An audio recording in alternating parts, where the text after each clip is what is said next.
Did you know, as a COTC College Credit Plus student, you have access to both COTC and Ohio State University's library catalog?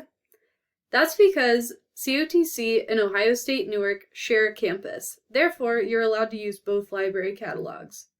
If you'd like to check out a book, you'll need to begin by creating a PIN number.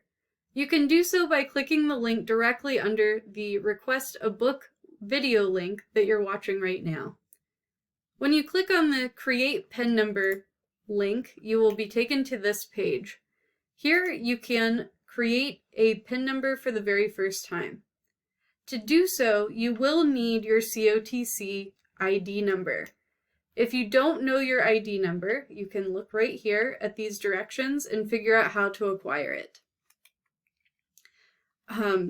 When you click first time here, set up your PIN, it's going to ask you to put in your ID number.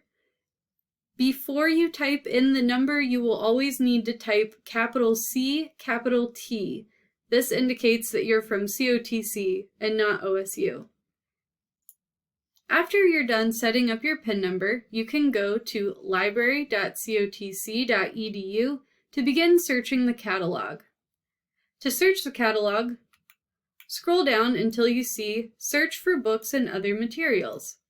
Here you can type in a title of a book, or you could also just type in a keyword if you're not sure of a specific title. We will search for a title that I recently helped a student find earlier in the semester.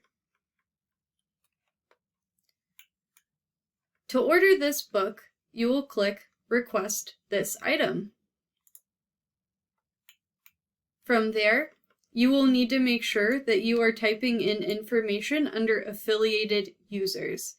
As a default, most of the books are OSU books and materials, so be sure you're typing in under affiliated users. Here, again, you will type in capital C, capital T, followed by your ID number. Below that, you will type in your 8-digit PIN. Still have questions? You can always reach out to us under the Get Help column on our library homepage. Here we list our reference phone number, and if you're calling after hours, you can contact us via email using this link.